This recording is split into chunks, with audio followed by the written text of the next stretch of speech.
जय हिंद दोस्तों, welcome back to our YouTube channel knowledge is power. तो पिछले वीडियो में हमने रॉलेट टिकट के ऊपर और सत्याग्रह के ऊपर चर्चा किया था।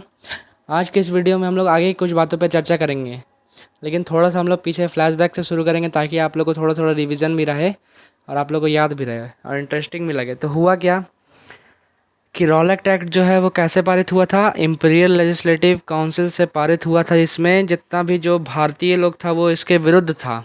तब भी अंग्रेज़ लोग जो है वो लोग हड़बड़ी में इसको पारित कर दिए।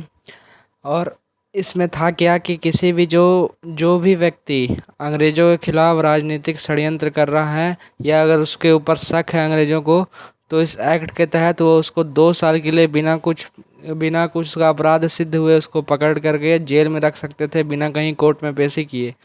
और कहीं भी ग्रुप नहीं बनाना था, कहीं भी गैदरिंग नहीं करना था। यही सब था रॉलेट एक्ट। तो और उसमें एक चीज़ और भी हुआ था कि अमृतसर में 10 अप्रैल को शांतिपूर्ण जुलूस में गोलीबारी हो गया था, जिसके कारण वहाँ पे लोगों का गुस्सा था और लोग जो है गुस्सा करके रेलवे, बैंक और डाक खाना में हमला करके वहाँ का संपत्ति को लूट लिए थे। तो इसके कारण वहाँ पे अमृतसर में मार्शल लॉ लागू कर दिया गया था। तो मार्शल लॉ था क्या कि किसी भी एक रीजन में अगर पावर जो है वहाँ पर लॉ एंड ऑर्डर को मेंटेन रखने का पावर जो है मिलिट्री को दे दिया जाए, तो वही मार्शल लॉ था। इसका कमान किसको दिया गया? जनरल डायर को। तो हुआ क्या कि 13 अप्रैल को बैसाखी का मेला अटेंड करने के लिए बहुत सारे लोग पंजाब में और बाहर बाहर से भी लोग यहाँ जलियांवाला बाग में इकट्ठा हुए थे। और कुछ लोग यहाँ पे अंग्रेज़ों के खिलाफ़ जो है विरोध प्रचार करने और लोगों को जागरूक करने के लिए भी आए थे। और कुछ लोग बाहरी भी थे जिनको पता नहीं था कि इसमें अमृतसर में मार्शल लॉ लागू है। तो हुआ क्या, जनरल डायर जो है सीधे अपने सैनिकों के साथ जलियांवाला बाग पहुंच गया और वहां से भागने का, जलियांवाला बाग से निकलने का मात्र एक ही रास्ता था। उस एग्ज़िट को ब्लॉक करके अपने सेना को खड़ा करके भीड़ पर अंधाधुंध गोली चलवा दिया, जिसके कारण वहाँ पे जितने भी लोग थे सारे के सारे मर गए। और जनरल डायर ने ऐसा इसलिए किया था क्योंकि वो सत्याग्रहियों के अंदर डर फैलाना चाहता था, अंग्रेज़ों का डर। ये खबर जब भारतीयों को पता चला और जब पता चला कि जलियांवाला बाग में पूरे जितने भी लोग थे सबकी हत्या हो गई है, सबके ऊपर गोली चला दिया गया अंधाधुंध, तो लोग जो है वो अंग्रेज़ों के साथ लड़ने लगे। हिंसक झड़प होना शुरू हो गया पूरे देश में। इससे इससे इतना हिंसा फैलते हुए को देख करके महात्मा गांधी जो है रॉलेट एक्ट के खिलाफ जो सत्याग्रह आंदोलन चला रहे थे उसको वापस ले लिया गया, गांधी जी द्वारा उसे वापस ले लिया गया। तो गांधी जी ने सोचा कि अगर केवल इस ऐसे में केवल अगर एक समुदाय ही अंग्रेज़ों के खिलाफ उतरेगा या उनके खिलाफ विरोध करेगा तो उससे कुछ नहीं होने जाने वाला है। इसमें ज़रूरी है कि हिंदू और मुस्लिम दोनों को मिल करके भारत को स्वराज दिलाने में दोनों का ही साथ आवश्यक है।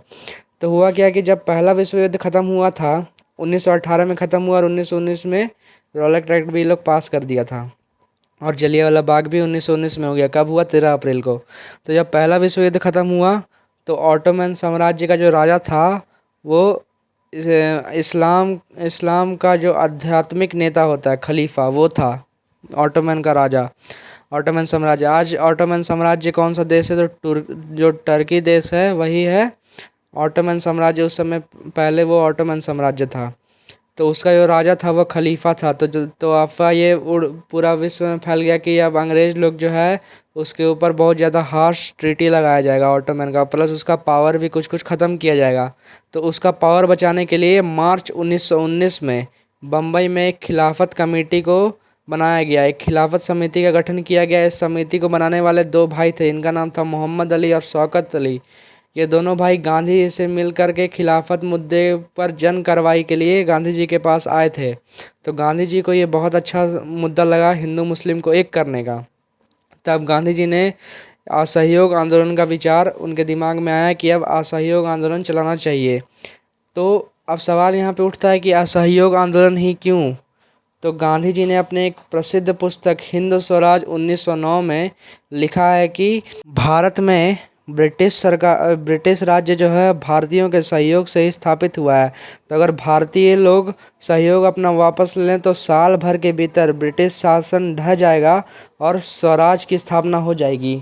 तो असहयोग आंदोलन में करना क्या था कि जितना भी सरकारी नौकरी है या जो सरकारी स्कूल है, जो सरकारी अदालतें हैं, उसमें अब हम लोग को जाना नहीं है। उस सारी चीज़ों का बहिष्कार करना है, अंग्रेज़ों का जितना भी चीज़ें सबका बहिष्कार करना है।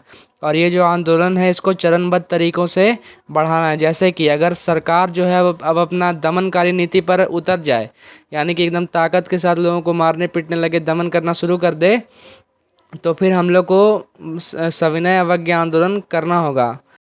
तब गांधी जी और शौकत अली आंदोलन के समर्थन को जुटाने के लिए 1920 की गर्मियों में देश भर में भ्रमण करना शुरू कर दिया और वहाँ से लोगों को जोड़ना शुरू कर दिया। लेकिन शुरुआत में कांग्रेस जो है वो इस असहयोग आंदोलन को अपनाने से हिचकिचा रही थी, क्योंकि इसमें इतना भी चुनाव होने वाला था, इलेक्शन होने वाला था, सबको बॉयकॉट करना था। इसलिए पहले तो कांग्रेस पार्टी इसका समर्थन नहीं कर रही थी। लेकिन दिसंबर 1920 में जो कांग्रेस का नागपुर अधिवेशन हुआ था उसमें एक समझौता हुआ और फिर असहयोग आंदोलन को मान लिया गया।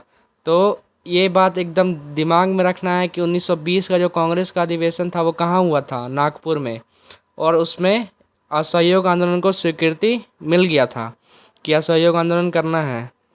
तो अब असहयोग आंदोलन कैसे बढ़ा, क्या हुआ, ये पूरा सफल हुआ कि नहीं, इसके बाद हम लोग को आज़ादी मिला कि नहीं, ये सारी चीज़ें हम लोग अब नेक्स्ट एपिसोड में देखेंगे।